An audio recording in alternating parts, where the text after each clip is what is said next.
All right. We busted a cap. Pretty cool, huh? Civil War cap to be exact. Yes, Hickok 45 here. Been looking forward to this day when I can bring you the 1863 Springfield. And that's what this is. Was used extensively in the Civil War, the American Civil War. You might have seen the pictures I posted on Facebook. But I've had it a while, you just haven't seen it in action. And it, I think, was designed to shoot clay pots. And so we wanted to make sure it would be effective, you know, still after all these years and still work. Now, is that cool or what? This is an original. This was the 1863. Basically, these are all the 1861 Springfield rifle that was used so extensively by the North and the South too, but mostly the North. And this is mainly a variant of it, kind of an upgrade. They made a few changes in 63, and even another change or two there in 64. But they're all basically the 1861 rifle. They're called sometimes a rifle musket because they used to be muskets. They were, you know, smoothbore originally. The 1855 was, I think, one of the first ones that was designed to be a rifled musket, you might say.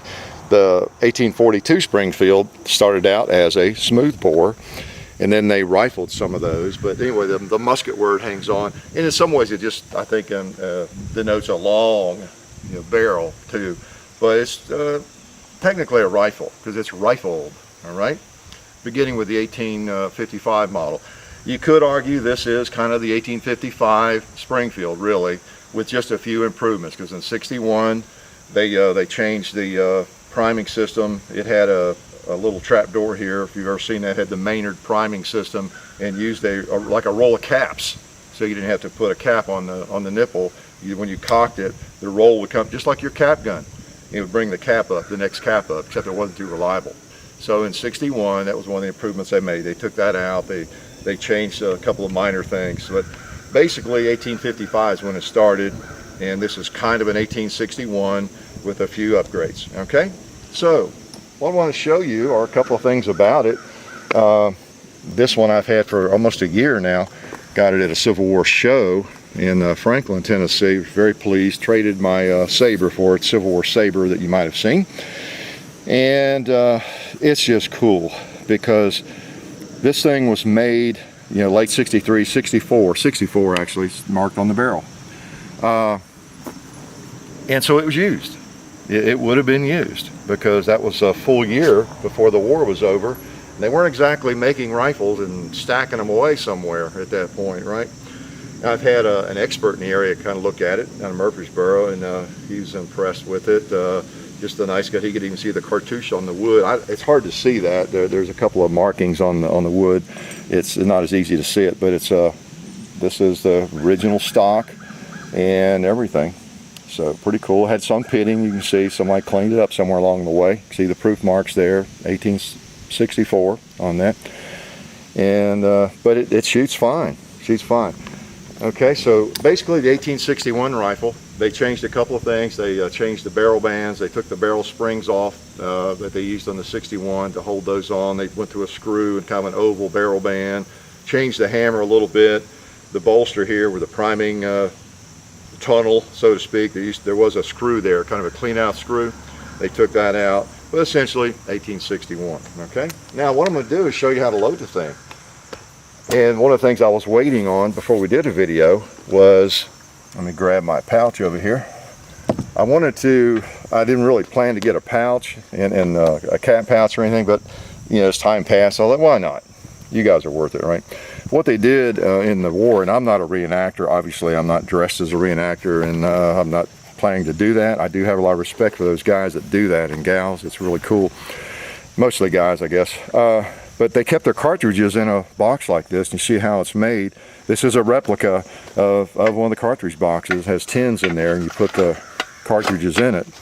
And you can see how that would protect it from the rain with all those flaps and everything. And then they just put this over, wear it, kind of I think on the right side like this. Again, I'm not a reenactor. I'm just a pseudo historian. And I think this is kind of how most of them carried it on this side. I guess if you're left-handed, you might want to carry it over here. I don't know if Army regulations prevented that or not. And this is kind of Union stuff. This is now the South had similar stuff, not as well equipped generally. Didn't have the budget, you know, and the resources.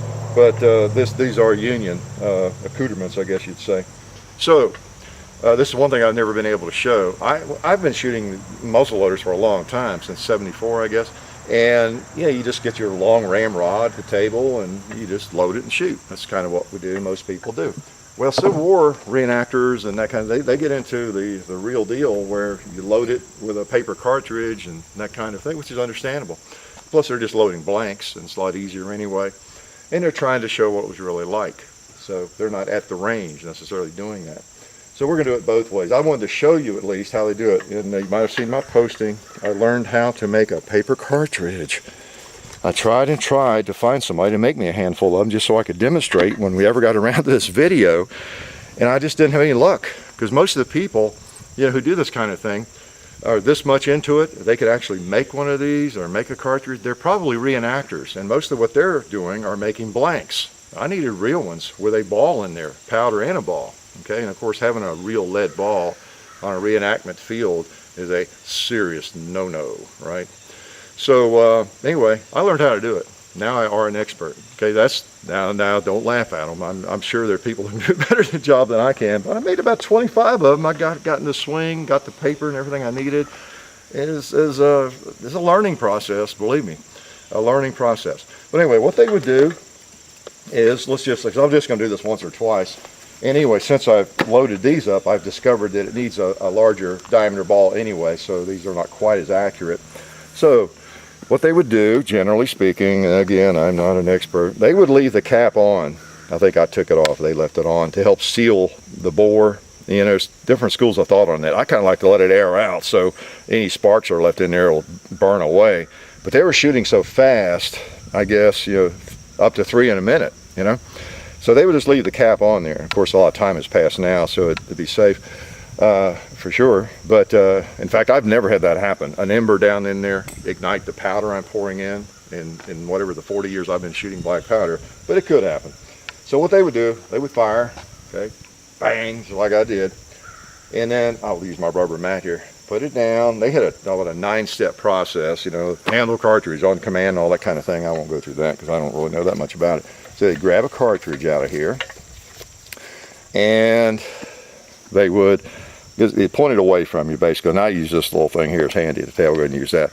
So you got your paper cartridge. They bite that, tear it with their teeth, okay? And see, the advantage of this, even though it's paper, you wonder, well, how do you use a paper cartridge? These things don't use cartridges. No, they don't, but you've got everything pre-measured. See, I've measured the powder, and I've put it in there already, see? So I don't have to measure powder. And there's 2 different layers of paper in there, as you can see, to protect the powder from this bullet, which has lube smeared all over it, see? And so the bullet's ready to go in. Then they would pull this out and ram the ball down in there. It's a mini ball, everybody calls it a mini ball.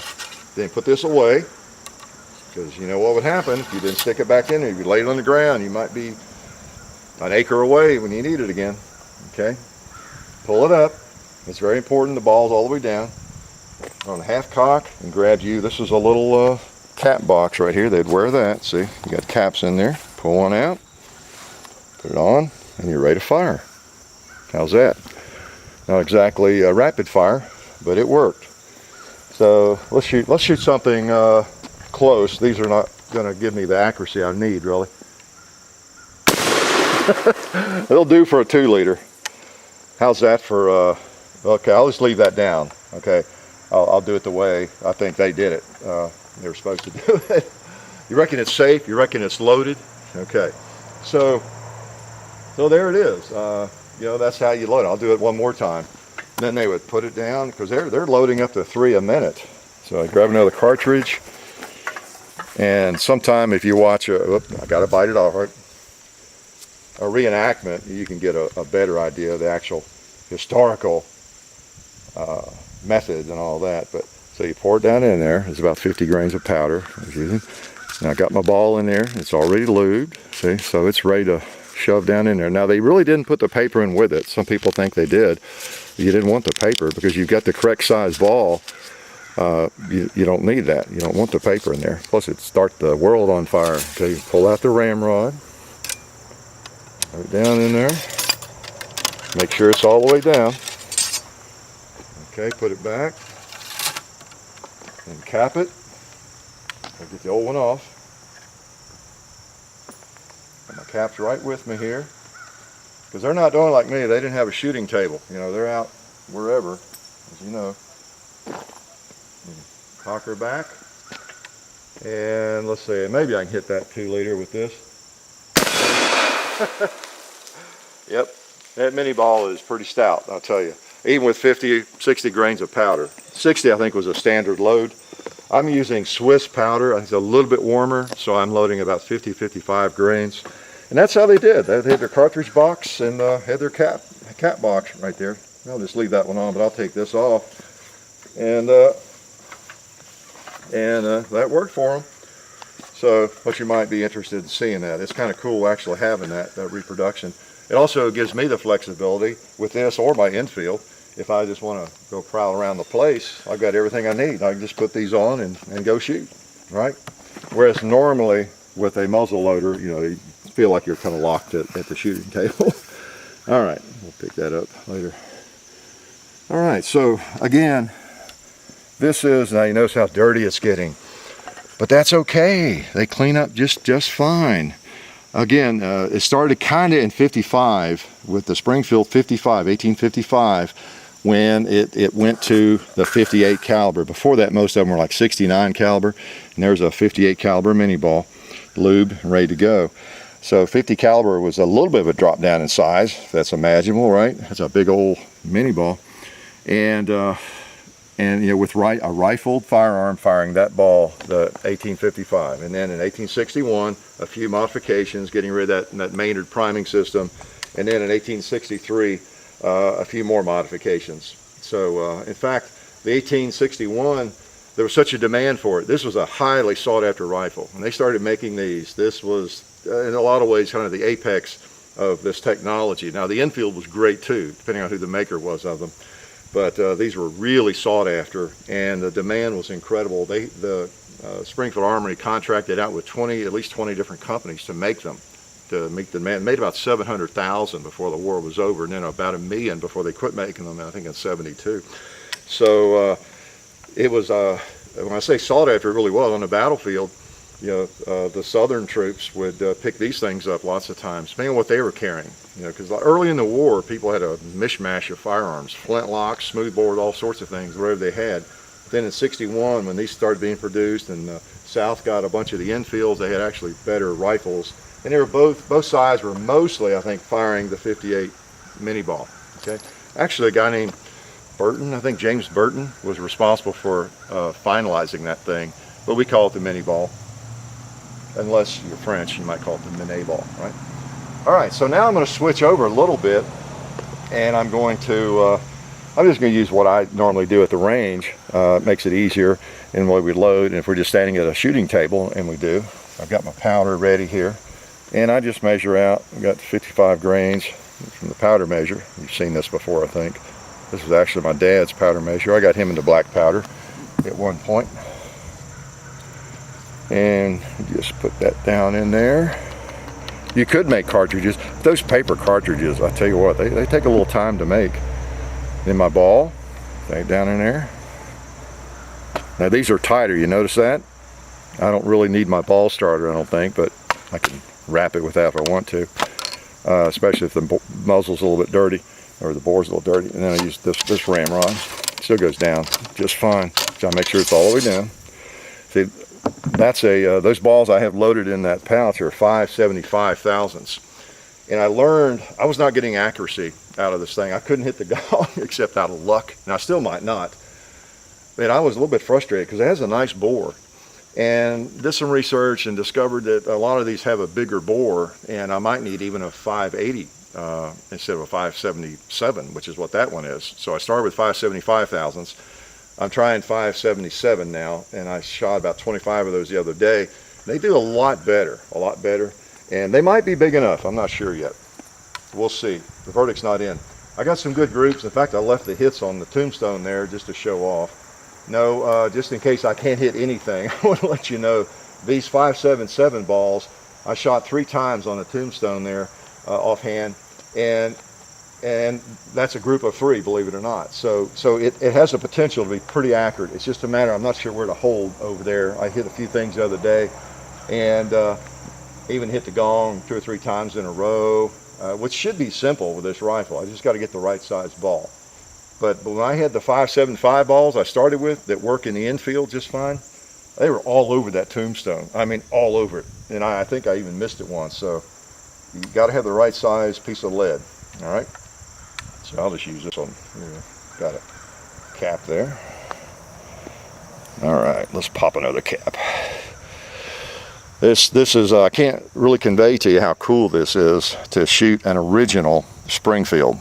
You know, this firearm, again, was undoubtedly used in the Civil War. I mean, that is just bizarre to think about, really.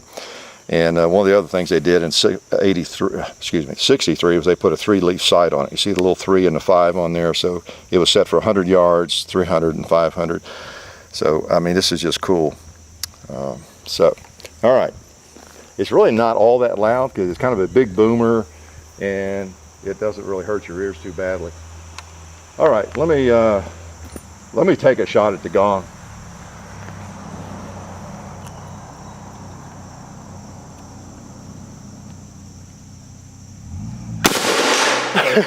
Well, that should have hit it. It didn't. Well, I'll leave that on there. We'll load up another one.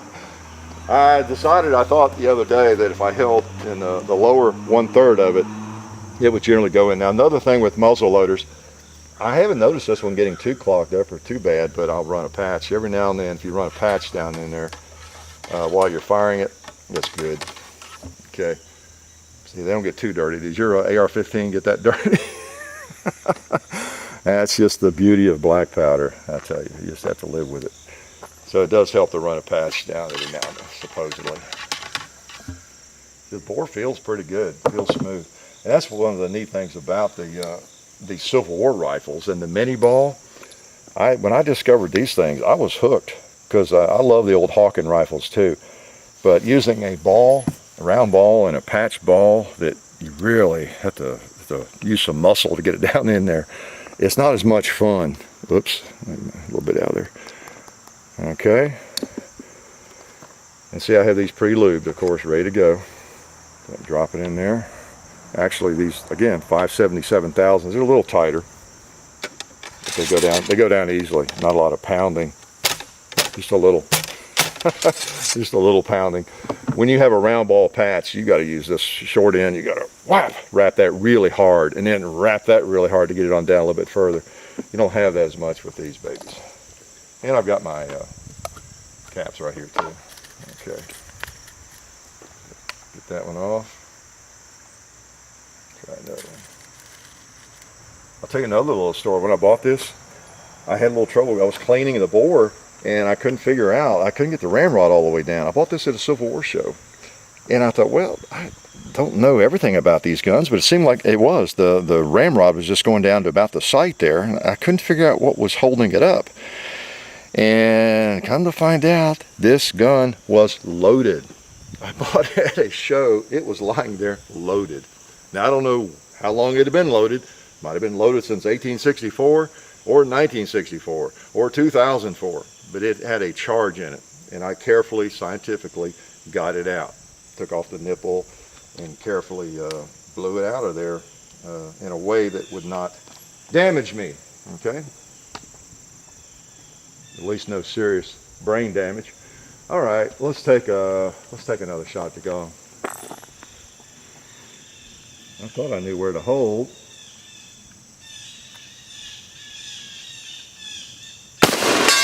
All right. Yeah, I can see that. That's great. I was holding right on the bottom of it. Oh man.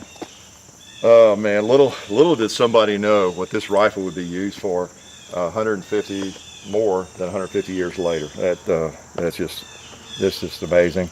Now, again, the history, and I don't want to bore you with too much of it. I know just enough to be dangerous about the history, but I've been fascinated by the Civil War for a long time, and I don't know everything there is to know about it, but I have always had a passing interest in it. I've been to a lot of the battlefields, Sumter, Shiloh, Gettysburg, Franklin, Nashville, Chattanooga, Lookout Mountain, Chickamauga, just a lot of them, and it's just always been fascinating to me. This firearm right here, for example, apparently fought through the war in 1864. It could have been at the Battle of Nashville, Franklin, where else? Atlanta, Cold Harbor, you know, any of the battles that took place during that Atlanta, I said, during that time period. Okay, now here's something you have to watch. Now I laid it down, I got to talking, and I haven't done anything yet, have I? I didn't put powder in. No, didn't put powder in. Okay, because I want to put this on before I, well, as long as I do it before I put the cap on, okay. All right.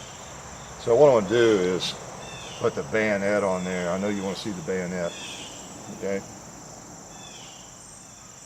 Notice I'm putting the powder a little bit further away. I've never had any problem with that, but I just get it over there out of the, in case a spark would fly on the table or something. Okay, about 55 grains of Swiss 2F. You see what we're shooting there? 2F Swiss, okay. Get a ball. Yeah. And it's good to kind of tap the powder down there and hurt. Yeah, with these you can force them down with your fingers almost. Need a little encouragement from the rod. Let me pop it with my ball starter. Okay. Okay, gotta get down all the way. Okay. Now it still wouldn't fire. There's no cap, right? No fire. Okay. So while it's in that condition, let's put the bayonet on. Does everyone wonder how these work? Pretty cool, huh? It's wicked. It's kind of a star bayonet in a way, so that was a vicious thing. Very, very difficult wound to sew up or to heal. We'll show you. Well, we'll go ahead and show you on this watermelon. Let's see, let me grab this, go ahead and show that watermelon there. I'll grab this other knife-type bayonet. This is just a German bayonet. I'll show you the difference. You know, if you got just a standard knife-type, you know, bayonet, you get a kind of a cut there. Of course, that's pretty thick. But with this star type, you get kind of a star there. It's not a pure star; it's flat on one side, but it's a wicked wound, as you can imagine. Man, it's just a whole lot nicer to be able to enjoy these sorts of firearms on a range, isn't it, than to have to go to battle with them. Now let me show you how it goes on the firearm. Let's see if we get that German bayonet to attack.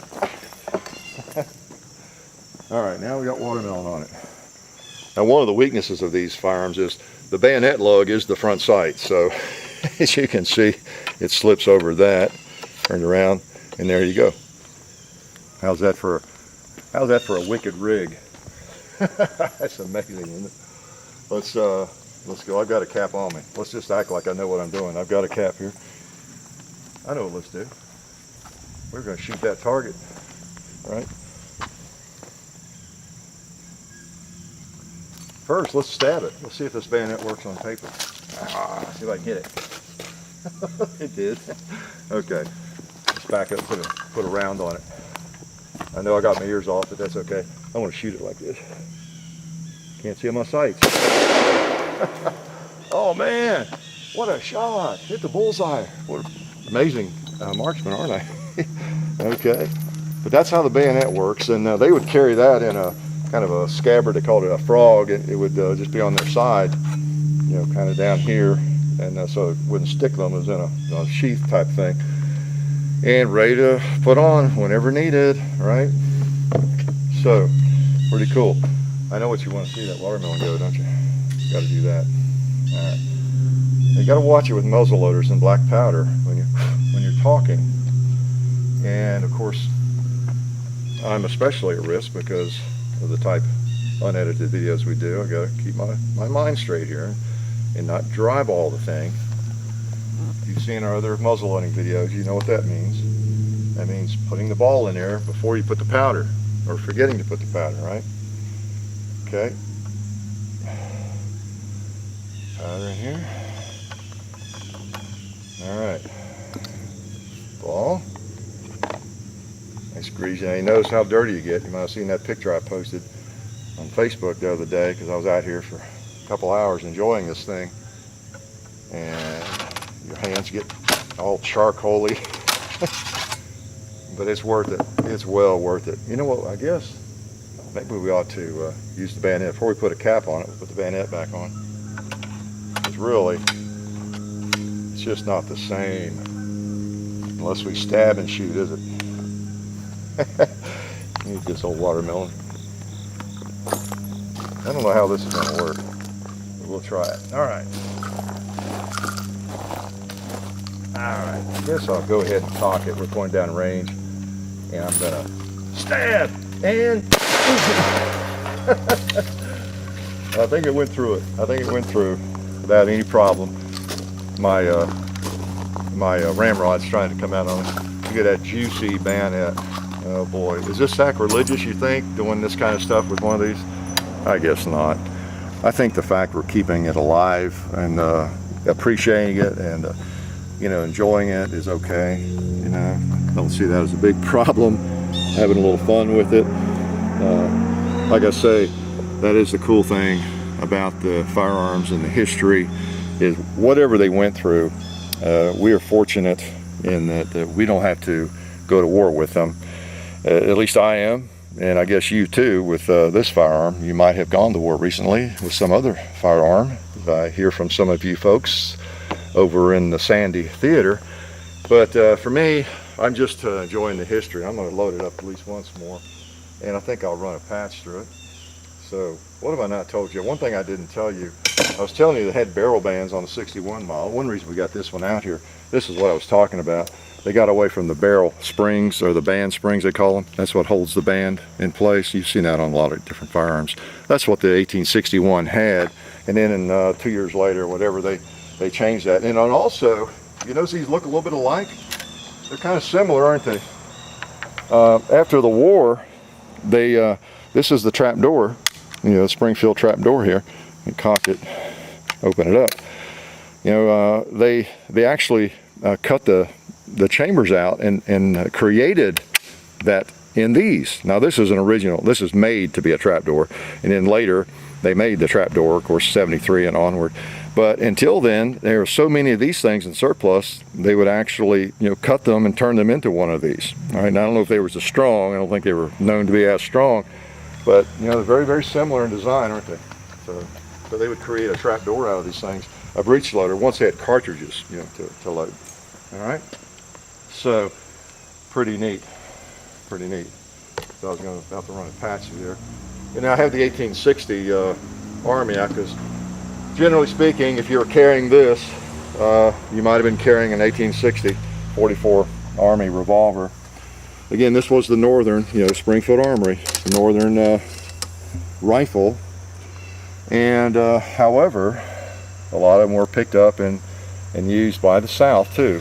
I think I've seen estimates that there were maybe 150,000 of them in use by Southern troops. And they shot the 58 caliber, you know, mini ball. So, you know, they could pick one of those up from the battlefield and just go right on about their business. So it worked. All right, let's load this up. Where's my powder? There it is. And pretty cool. If you're ever traveling around the country and you come up on one of the battle sites, because especially in Tennessee, there's several, you know, Shiloh and Nashville, Franklin, we have several in and around Chattanooga. It's just interesting to stop by there and get a flavor for what happened there. And there's usually little videos and lots of books and things. You can get an idea exactly what happened and who was involved in that particular engagement. So you can learn a lot just by visiting the battlefields. Okay. But this was a mean little ball, that 58 caliber, big chunk of lead. And and accurate, believe it or not, very accurate. And I'm not too worried if I have trouble getting a lot of accuracy out of this. I'm going to experiment with different size balls, and I may have to go to a larger one. That's okay. Just the fact that it shoots, and if I have to shoot it nowhere but here close, that's okay with me. It's just really cool to have an original that fires. But that's a lot of lead, and if you have shot, and you see a lot of people talking about how incredibly damaging these were, and they really were. But any heavy piece of lead, a 45-70, any large, lead projectile is wicked. It really is. 44, Magnum, 44 Special, they just are.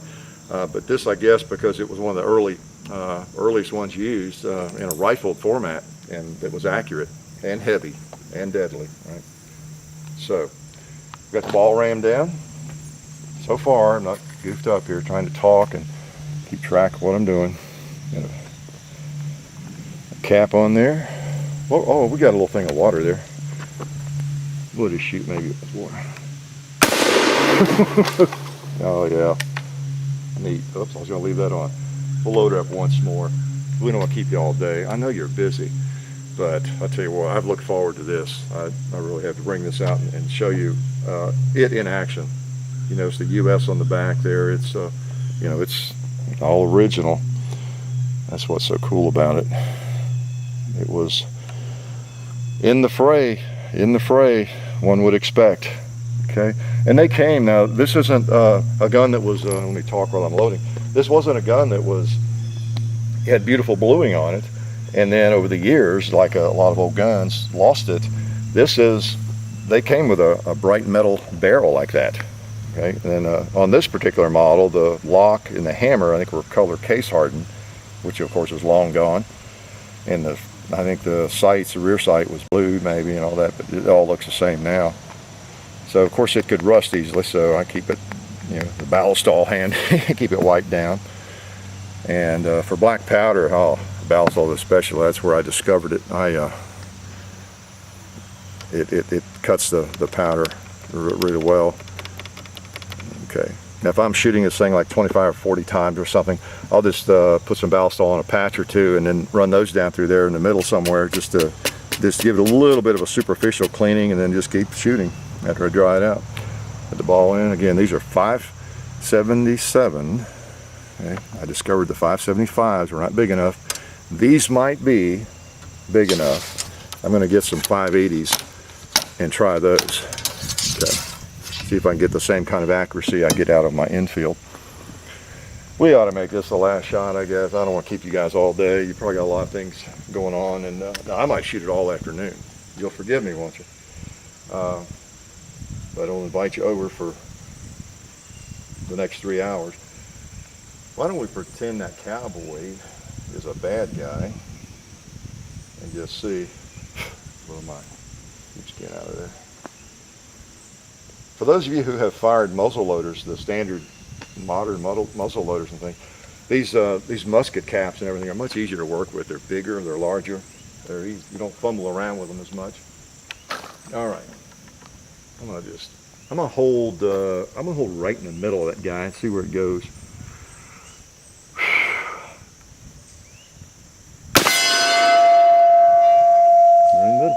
I think it's pretty. It's not too. Of course, at close distances, you don't start losing if there is an accuracy issue. But I think they're going to be okay. I don't know. We'll see. I'll do some more long range shooting with it and find out. And then maybe in chapter 2, I'll pick off everything over there. Okay. I probably could today, but it'd take a long time. So anyway, 1863, made in '64. The Springfield, essentially it's an 1861 Springfield rifle. Some people call it the rifle musket, and it's just a variation of that. And there are about 1 million of these things made total, and I've got one of them, and I'm happy to have it. And just a little note on that: if you really are into history and this really appeals to you, I'll sell you this for 10,000. No, if these kinds of things really appeal to you, a replica of one of these, a quality replica, can run $1,000, $1,200 for a replica, a good replica of one of these. You can put a few $100 with that, and you can get an original. Okay, so I mean, in terms of price range, you can get one probably better than this for a couple of thousand, you know, or at least this nice, you know. So I mean, these things are not, just because this was actually used in the war of Northern aggression. I had to throw that one out there. War between the states, Civil War, a lot of names for it, right? And I'm from Northern Kentucky, so I'm on kind of the border, you know. So I'm not, you know, so we won't get into all that today. But I mean, these can be had for the price of a Scar or something, a 17, a nice one. So I know you're going to run out and buy one, right, and start looking for one. But anyway, Springfield, basically the 1861, but the 63 version of it. Really cool to be able to own something like this. And you know, the gun laws have not gotten so bad that these are being threatened yet, right? Single shot rifles. And glad to bring it to you today. Life is really good.